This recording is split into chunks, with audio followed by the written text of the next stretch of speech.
Now you can get generic Viagra shipped to your door for about $2 a pill. Get the same impact for less. Call Steelman Pills now and get the same blue pill for about $2 a pill. Call now for the 50-pill special and save even more. Plus, get a free bonus. 800-525-8891. 800-525-8891. That's 800-525-8891. Time now for Pro Football Fast Break, the show that brings you unfiltered, unapologetic, opinionated, pure pro football talk. Now let's go to the guys with this week's show. Yeah. So as we get started, it's podcast 96. This is week 14 in the NFL. We're going to look back at week 13. And it was an interesting week, so let's kick it all off with the latest news. Main piece of news that we have that's pretty big is that the Rams claim quarterback Baker Mayfield. Joe Burrow is 3-0 against the Chiefs in his career and 0-4 against the Cleveland Browns in his career. How nuts is that? It's insane. It doesn't make sense. Of course. No, of course. And it's like all divisional. It just shows how important like divisional games are. Somehow you beat the Chiefs. He's beat the Chiefs every single time, but can't beat the Browns. So. And I saw something. Who would the Chiefs rather face in the AFC Championship game? The Bengals or the Bills? And, of course, you would say the Bengals normally, but no. They'd probably rather face the Bills. I mean, if you're going off like record, yeah, they've never even they have probably have a better chance beating the Bills recently, since Burrow's been there. So for this one, the most wins after trailing in the fourth quarter from all time from any quarterback, it's Tom Brady at 44, Peyton Manning at 43, and Ben Roethlisberger at 41. Well, that is interesting. Yeah. Worked in some Steeler news, of course. Yeah, I've actually heard that one before, and I don't think Brady was leading that statistic, and now he is, so... Oh, yeah, and then the highest-graded tight ends in the NFL for Week 13 are Connor Hayward. The highest-graded tight end for Week 13 was Connor Hayward at 91.6 and Pat Freiermuth at 91.1. That is crazy. The next closest to them was 83.8. So our tight ends were the two single best tight ends for Week 13. I mean, that's not going to happen every week, but we'll take it, right? Yeah. Then here's some more Steelers stats for you. Only two quarterbacks in the NFL have thrown 0 interceptions within the last 120 pass attempts over the last 4 weeks. Mm-hmm. Kenny Pickett and Jared Goff. Wow. Andy Dalton's record in his last 13 primetime games on the road is 0-13. Oh, man. I wouldn't have thought he'd be that bad. Nope, but he is playing for the Saints. A couple other little things that I picked up. Dan Snyder permitted and participated in a toxic work culture for the Commanders. A toxic work culture. Owner Daniel Snyder permitted and participated in the team's longtime toxic work culture and obstructed a 4-month congressional review by dodging a subpoena, working to dissuade and intimidate witnesses from cooperating, and claiming more than 100 times in testimony that he could not recall answers to basic questions. So there's something there with the Commanders and Dan Snyder. Huh. First, I was going to say that sounds like a reach, like toxic workplace, but it sounds like he's actually definitely trying to hide something, trying to cover something up. I don't know what it would be, but... What else you got? We got Von Miller out for the year. That's really huge. He's just getting old. I mean... Yeah, definitely. I mean, he tore his ACL, so that might be it. And then... The Jimmy G is out for at least the regular season, and the Niners are starting Mr. Irrelevant, Brock Purdy. And what was the story? He was the last pick the very last pick in the draft. Like the very last pick of like any player in the draft. And what I've seen of him is he's pretty good. Yeah. Which is super interesting. Like, that's a really weird story. This guy's getting a chance to start for a team that's going to be in the playoffs. Well, that's all I got, but I guess there is one more thing that isn't necessarily football news at all, but it's pretty huge news in the world, and it has to do with sports, and that is that Brittany Griner was released today. Yeah.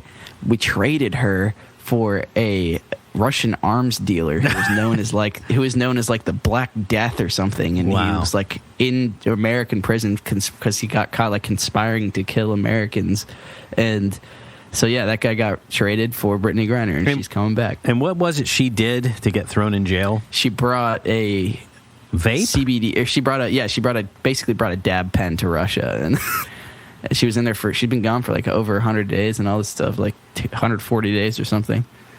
And now she's back. Texans head coach Lovie Smith announced that quarterback Davis Mills will return on Sunday versus the Cowboys, if you care. Okay. I actually didn't even know that he was injured. Who knows how long that's been, but yeah.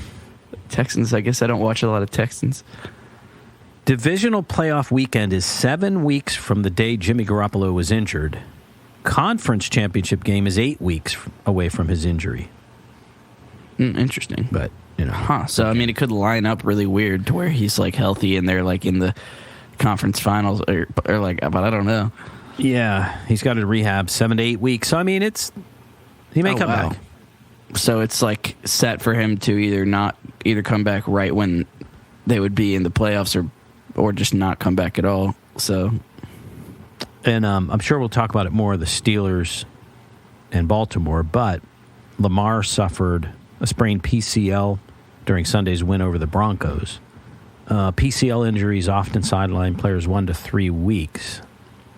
So Harbaugh said it's less likely that he'll play Sunday against the Steelers.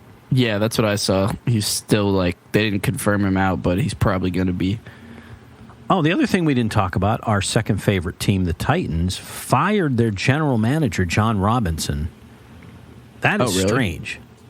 That is weird. We don't know why. Huh. I wonder what would make the Titans fire their GM after having a good season. On the NFL channel, they were showing how when they traded A.J. Brown to Philadelphia, Mike Vrabel, the coach, was not happy. But, I mean, this is the same general manager who brought in Derrick Henry and a host of other players. Yeah. It's weird that Vrabel would have the final say too. Like, well, GM's the one that gets fired. That his influence might have been what did that. It might have been. I mean, I'm only saying the NFL channel just showed his reaction that day. It could have nothing to do with that, you know. Yeah, that's true. I mean, it would make sense that you wouldn't want to lose your only good receiver, but yeah, that's weird. That is really weird because they're still like on track to do pretty good. All right, let's take a look back at an exciting Week 13. So the Thursday night game, we had the Bills 24 over the Patriots. Good game. Yeah. Yeah, I mean, Bills beat the Patriots. Nice and easy. Well, and, you know, that's always a good game, divisional game, and they played them pretty well. I mean, the Patriots played them hard. They did. It's just like, that's funny because, like, Belichick, he's a long way away from ever competing with a team like the Bills right now. Yeah. And he's not a young guy. I don't know I wonder what he's planning on doing for the rest of his career because I know. I don't think he has a team that's going to get a ring anytime soon. So he either's got to go to a different one or probably just retire. I would think. The next game makes us happy. The Pittsburgh Steelers 19 over the Falcons 16. Woo! How about that one? That one was nice. That one was super nice. I saw the whole city turn into Steelers players. Well, yeah, and Jacob was at the game. Steelers fans. In fact, you were his ride. Yep. To and from the game, and Jacob, some of what we saw, it was all Steelers. It was a Steeler home game in Atlanta.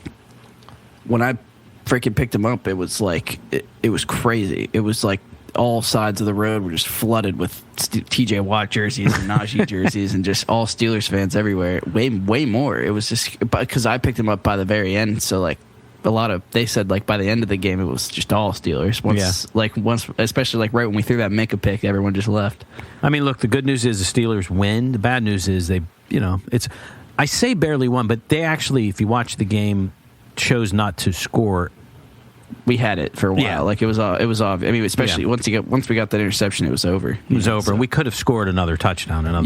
We could have. Yeah, but we didn't. Ran the clock. We just ran it out. Yeah, so that was a good win. It was a solid win. I mean, the only thing you take away is the Falcons, but a win is a win. Yeah. And I mean, they've managed to beat a couple teams that aren't too bad. So. Yeah. The Packers over the Bears as expected, 28-19, although I wondered, with Aaron Rodgers banged up, would he continue his dominance? And he did. He did. He even said something about it, if I recall. Like, just one of those statements that kind of aimed at that he owns the Bears still. Still owns the Bears. Yeah. This game's really interesting. It's getting more interesting. The Lions 40 over the Jags 14. Yeah. It's like the Lions are hot, man. He's crazy. They have Swift and Jamal. They have the new duo, the new running back duo. Like that. That's crazy. And we're going to look at the standings real quick here in a minute. But they don't have a winning record yet, but they're kind of like the Steelers. They're on the uptick at the moment, you know. I mean, the Lions have a better offense than half the NFL. True. They have better skill position players than most of the league, like especially a running back. And Jared Goff actually is. I mean, I just read a stat that he hasn't thrown a pick in his last 4 weeks. So it's bizarre. So their offense actually is pretty good. Yeah. The Vikings over the Jets 27-22, closer than expected, probably. I mean, that's a great game because that's two high record teams, and the Vikings needed a win to keep to be 7-3 or whatever they are. So yeah. So that was a big one. I was watching the Steelers, by the way, in a sports bar, so I was able to see multiple games, and this one was on the Commanders Giants. They finished in overtime, 20-20. Oh, tie. Yeah. A weird tie. Yeah. That happens a lot.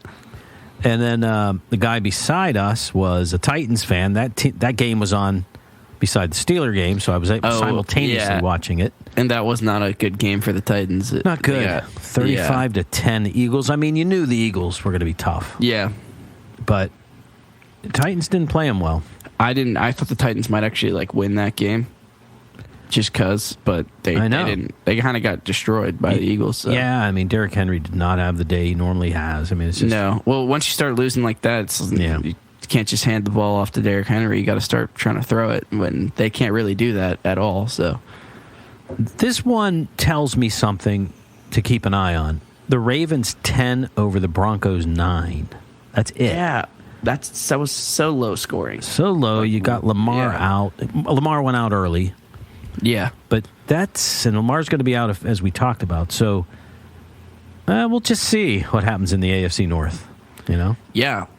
Well, the thing is that that's a minor injury for Lamar, so I think it's going to be more so he'll be back, but we might be able to rip this week off of the Ravens. That's what I'm thinking, and we needed one because he's not going to play this week. Yeah, so that's. I'm pretty sure that we still could lose one more game. Yeah, we could lose one more game and then win the rest, and we would still have a positive. We'd be 9-8. 9-8. Jacob, which I think could maybe, depending on how the AFC is, put us in a wild card spot, or maybe I don't know. But I didn't even think of that. Yeah, I don't even know. But I mean, depending on how the Browns and Bengals finish, I mean the Browns and Ravens finish, we actually could get the wild card still. That'd be wild. And I know Jacob was tracking it, and he had us losing the week before and winning this game. So yeah. A winning season is still slightly possible. It's possible. It's possible. Well, winning season is very possible. We can lose 2 games and have a positive record. So, I honestly think that we might get that winning season still with Tomlin. I think it might be 8 losses, but hey, that's still we'll take middle of the draft pick and keeps his winning season. So that's a win in our book, you know. Yeah. It'd be a lot better than having a barely negative record. That would suck because it doesn't even do much for you in the draft compared to having 8 losses. So the Browns blew out the Texans 27-14. Texans they have 1 win. They're terrible. Yeah, they're really bad. They're the worst. They're the worst in the league. Yeah. Another bad team is the Rams. Seahawks 27, Rams 23. Yeah. Super Bowl to trash. Yeah, well, I mean, the Seahawks are a powerhouse themselves, you know? Yeah. Gino's freaking top 10 quarterback in the league. And Gino's one of the best players in the NFL. So it's crazy. He's the new Kyler Murray or something. I don't even know what he's doing. He's so good, but that'll be interesting. 2-3 touchdowns a game. Doesn't throw picks. It'll be really good. It'll be an interesting offseason for the Seahawks. Do they just roll with him? Do they go for a quarterback? I think I would probably roll with Geno until he's done, honestly. He hasn't showed any signs of being bad this season, so I don't think you could do anything. Like, unless he randomly just started playing like shit halfway through, but he didn't. He's still really good. He's only gotten better. Our last show was actually a replay of draft day, a partial replay. And we talked about in there, we couldn't believe it that the Seahawks passed on every quarterback. And tell you what, it worked. Yeah. I mean, no one would have expected that. I mean, they'd be starting Malik right now. And they'd be a terrible team. Yeah. So the Niners, this is pretty interesting too. The Niners 33 over the Dolphins 17. Yeah. I mean, Dolphins are a good team. Yeah. The Niners took them out. Yeah, I mean, I think those are actually kind of similar teams if you think about it. Like, yeah, they don't really have good quarterbacks, but they have the best skill players in the NFL. They have the best running back. The Niners have the best running back in the NFL. They have Debo. They have Kittle. They got a defense too. The Bengals. It's going to be the same. It's going to be the same story for the Niners. They're going to be they're going to go late playoffs, divisional round, or one farther, and then they'll lose. Yeah. The Bengals over the Chiefs. We talked about the Bengals' dominance of the Chiefs. It makes no sense. Nope. And no one understands it, but nope. They got their number. I mean, I think Burrow's legit. I think should be probably considered like top 5 quarterbacks in the NFL right now. Yeah. I think Joe Burrow's probably up there, getting now up there with like he's like the one under the Mahomeses and the Allen and he's now with the Kylers. He's probably better than Kyler. I think Burrow might be like best quarterbacks in the NFL now. So that's probably why they're beating teams like the Chiefs and losing to the Browns because, it's the AFC North. They lost to the Steelers too. That's right. This one, I looked at it and thought, terrible game, Raiders-Chargers, but, 27, Raiders-Chargers 20. Yeah. Raiders not playing well, but... Two teams that should be really good that just don't play the way they should, and it's actually annoying. Makes me not care. It makes me not like them. On Good Morning Football, they were saying, what teams that are, 5-7 right now? Is that, let me see. Yeah, 5-7 teams. That's us. Are you excited about it? It's the Raiders and Steelers, and one person said the Raiders, one person said the Steelers, and the Lions, of course, came up. 27-20, two teams that are they're both disappointing, and some people think the Raiders are going to make a run. I'd say they got the same chance as the Steelers of making a run. I mean, the Chargers got a better chance of doing anything than the Raiders, so. I don't think 5-7 teams often actually pull anything that impressive out, but hey, you never know. And then the Cowboys all over the Colts, not surprised, 54-19. That was bad. That's really bad. That was bad because that game didn't even start that close. Then it just got out of hand. Colts are a joke. Yeah. Well, Matt Ryan's. It's terrible. Jacob keeps saying this now. He's like, why was everyone pretending that Matt Ryan was going to be better than Carson Wentz in any way at all? Or worth anything? I mean, this guy shouldn't be a quarterback in the NFL anymore. He's terrible. He's literally terrible. He makes them lose a lot. Yeah. He makes a lot of terrible mistakes. And last was another great game Monday night. Buccaneers 17 over the Saints 16.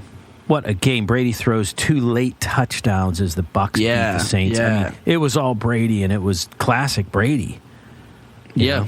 He showed a flash of what he is. Yeah. Because he started, the last few weeks have not been going Brady's way. No. And his been stats, some of the worst weeks of his career, probably. I'm sure not statistically, but just game winning. He's probably not used. He's been losing to teams that Tom Brady doesn't normally lose to the past few weeks. So that was a good win. And his stats were 36 of 54, 281 yards, 2 touchdowns, and an interception. I mean, it's not that he played so well. It's just he is. Yeah. That he's got that intangible that he's a winner. Yeah. He wins. Yeah. Tom Brady. Yep. I saw a TikTok from Julian Edelman yesterday. And he said something like Brady calling me back, and he was wearing his Patriots stuff. And then someone in the comments was like, Gronk Brady, and and Edelman all back on the Patriots for all their last final seasons That'd or something be funny. next year. And I was like, holy shit. Wouldn't that be wild? That would be crazy. That would be. Imagine they get and then they win, and then they all Belichick, Brady, Edelman, retire. Gronk all retire after a Patriots will win. That would be something. It would. Now let's look at. So here's where we are in the standings. You got Buffalo 9-3. The best division's AFC East. Buffalo 9-3. Miami 8-4. The Jets 7-5, and New England, the worst in that division, 6-6. Yeah. There's not a team under 500 in that division. Yeah, that's interesting. Then the AFC North is definitely changing shape. Baltimore 8-4, Cincinnati 8-4, Cleveland and Pittsburgh both 5-7. It's changing. Who the hell let Baltimore get that record? You know, they just were winning. I know. Sucks because that screwed us. Clearly, Cincinnati's the best team in the division, but Baltimore was winning. Baltimore would have to lose like at least 3 more games. Well, yeah. I mean, if they lose to us and they'd lose 2 more after that, and then we win the rest, we would actually pass them and take the wild card. That's true. If they lose to us and then have the same losses, we would pass them. I think we would have the position of wild card in the AFC North. The AFC South, the Titans are even with that bad loss are still on top at 7-5, and then you got Indy and Jacksonville at 4-8, and Houston at 1-10. So yeah, it's not even close in that division. How are the Titans firing their GM with another division leading There's season? got to be more to that story. There has to be. Yeah, that doesn't make any sense. It's been there 7 years. Even if they didn't like even if no one liked the AJ Brown trade, you can't. If he's the best team in the division, if you have the best record in your division, you can't fire your head coach. And he's been there 7 years, manager. so this isn't some new. Yeah, something had to happen. Yeah, that's in the weird. AFC West, which we said was going to be a great division. If you recall, it's not a great division. Yeah. Kansas City 9-3. Then you jump down to the Chargers at 6-6. Raiders 5-7. Denver 3-9. Yeah. Total failure. Stupid. Just not even giving the Chiefs any kind of fucking challenge whatsoever. Yeah. Then the NFC East, which was, you remember, a couple of years ago, trash, is the least. NFC least. NFC least. Philadelphia 11-1. Dallas 9-3. Giants 7-4. Philadelphia 11-1. Philadelphia. The Giants 7-4 and Washington 7-5. They're all winning. That's insane. Those are all positive ass records. The Titans are winning their division with the Washington's record. Yes, Washington the Titans 7-5. Are winning. They're winning the division with the record that's losing that division. Yes. The NFC North, Minnesota 10-2, own the division. Yeah. Then Detroit 5-7. Then Green Bay 5-8. So Detroit is ahead of Green Bay. Yeah, Detroit actually has their chance too to get a wild card. They do. Holy shit! And Chicago's trash at 3-10, which we knew they'd be trash. And by the way, our podcast listening back, we said that in the. Did we? We said Chicago's getting worse. Oh, in the draft one. Yeah. The NFC South, a couple weeks ago, Tampa Bay was like looking terrible. Well, Tampa Bay's on top 6-6. Atlanta's 5-8. Carolina's 4-8. And the Saints are 4-9. Holy shit, that's terrible. That's a terrible division.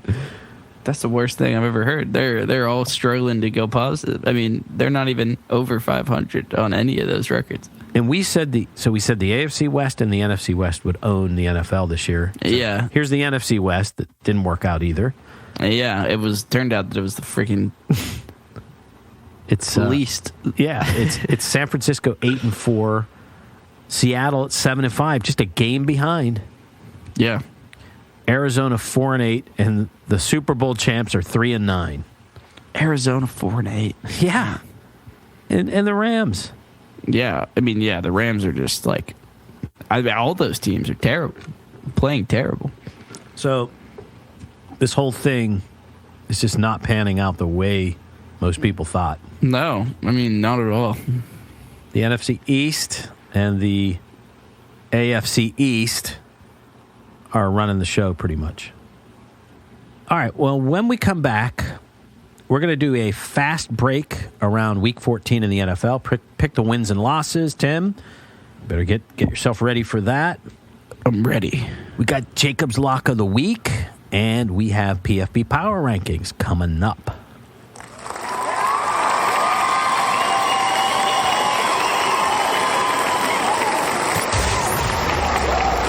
It's Pro Football Fast Break. The guys will be right back. Now you can get generic Viagra shipped to your door for about $2 a pill. Get the same impact for less. Call Steelman Pills now and get the same blue pill for about $2 a pill. Call now for the 50 pill special and save even more. Plus, get a free bonus. 800-525-8891. 800-525-8891. That's 800-525-8891. This is Pro Football Fast Break. And we're back on Pro Football Fast Break. And it's time for brand new PFB Power Rankings. And Tim's got them. All right. So, best team in the NFL. The Dallas Cowboys at 1. Woo! Not the Eagles? Nope. Not Buffalo? No. No. At 2, though, we do have the 11-1 Eagles. There you go. At 3, we have the Kansas City Chiefs, who are miles ahead the rest of their division. Right. At 4, we have the Vikings. Same situation. 5, we have the Bills. 6, we have the Bengals. Right on. 7, we have the Niners. 8, we have the Dolphins. 9, we have the Jets. Mm-hmm. And 10, we have the Titans. I think that's a perfect top 10. Well, Cowboys I guess, and Eagles, of course, right? yeah, but I don't think that the Eagles are better than the Cowboys. They shouldn't be. Definitely a worse defense, 100%. Even though the Eagles' defense plays good, it's one of those weird situations like the Bengals last year where this team's defense doesn't really have anyone on it, but they're allowing like 10 points, 1 touchdown every game. So, I mean, Jacob's got Dallas that's 9-3 ahead of Philadelphia that's 11-1. Yeah. Dallas had their big win, and then Philadelphia had their big win over the Titans. Yeah, and what's interesting is Philly actually beat Dallas this year. There's your argument. I assume it's coming off the big Dallas win. That's why. They play Christmas Eve, though, so maybe that's the game for the... Oh, that's actually cool. Yeah. We have Dallas Eagles on Christmas Eve. That'll be a good game. Be very good. Now it's time, Tim, for the lightning round, PFB Fast Break around Week 14, and your chance to pick them. I'm ready. The New York Football Jets against Buffalo. Buffalo. Cleveland at Cincinnati. Cleveland. Whoa. Houston at Dallas. Dallas. Minnesota at Detroit. Ooh, Minnesota. Jacksonville at Tennessee. Tennessee. Philadelphia at the Giants. Philadelphia. Baltimore at Pittsburgh. Pittsburgh. Kansas City at Denver. Kansas City. Tampa Bay at San Francisco. 49ers. Carolina at Seattle. Seattle. Miami at the Chargers. Miami. And the Monday night game, New England Patriots at the Arizona Cardinals. Gotta go Cardinals. Yeah. So you got the Cardinals knocking off New England. Yeah, I think they could do it. Home game. Even though they're 3-8, I think maybe they can take that team and actually win with their good players. All right. Lock those in. We'll see how you do. And speaking of locking in, it's time for...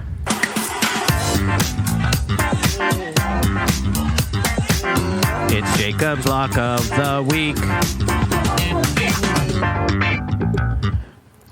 Jacob's Lock of the Week.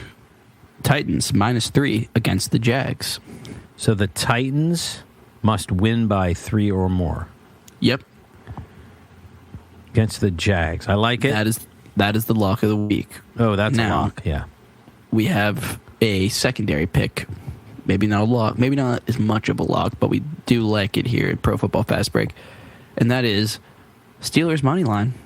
Steelers minus money line. 125. So explain that for non-bettors. Just money line. That means you take the Steelers to win. And it's not even at plus odds. It's at minus 125. So, but that's basically just like even. So like you'd be doing.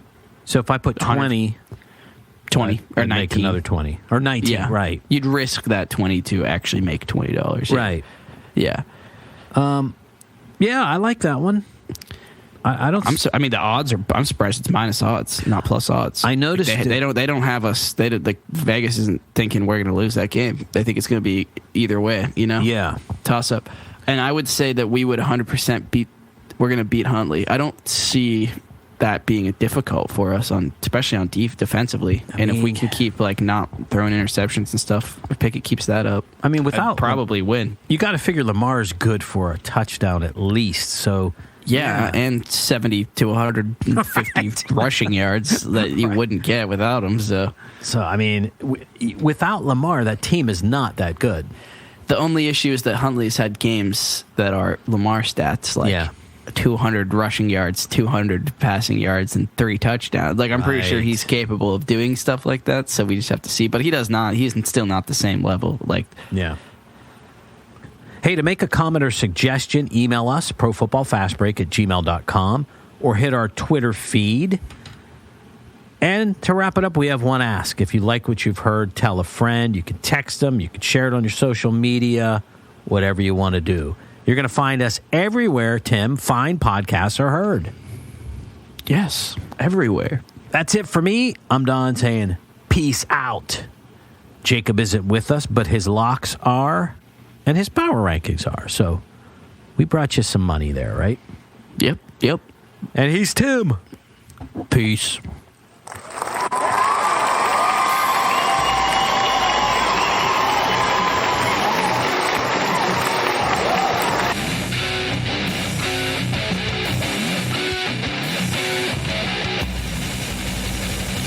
Thanks for listening to Pro Football Fast Break.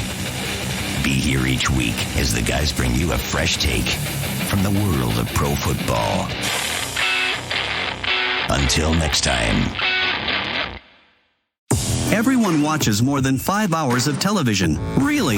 And that's not counting mobile viewing. Get Dish TV and make that time worth it. With Dish, you can get hundreds of channels, access to all kinds of sports, tons of movies, premium channels, and more. Another thing that's really cool with Dish is you can watch most of your favorite shows on your mobile device anywhere for a lot less than cable. Yes, that's right. We are asking you to watch more TV and not less TV, but make it better television with Dish this time, anytime, anywhere. So call right now and learn how easy it is to save on your television bill and get the most out of your TV viewing experience. Dial that number and I promise you we're here waiting for your call because we want to save you money and give you better television. We are Dish TV.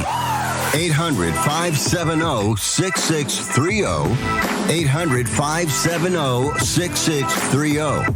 800-570-6630. That's 800-570-6630. If you're living with diabetes and using insulin, you know the pain of pricking your fingers over and over again. Ouch! Well, by wearing a small remote device called a continuous glucose monitor, or CGM, you can reduce the pain of pricking your fingers. If you administer insulin 3 or more times per day or use an insulin pump, call now and learn how a CGM can help you. Painless. No more pricking my finger. No finger pricks. Convenience. They delivered it free and they took care of all the paperwork. You can reduce pain right away. Plus, it's accurate, easy to use, and helps you spend more time in range. And if you have insurance, you can get a new CGM at little or no out-of-pocket cost. Call now and get free shipping of your new CGM. Plus, we'll bill your insurance for you. 800-413-7619. 800-413-7619. 800-413-7619. That's 800-413-7619.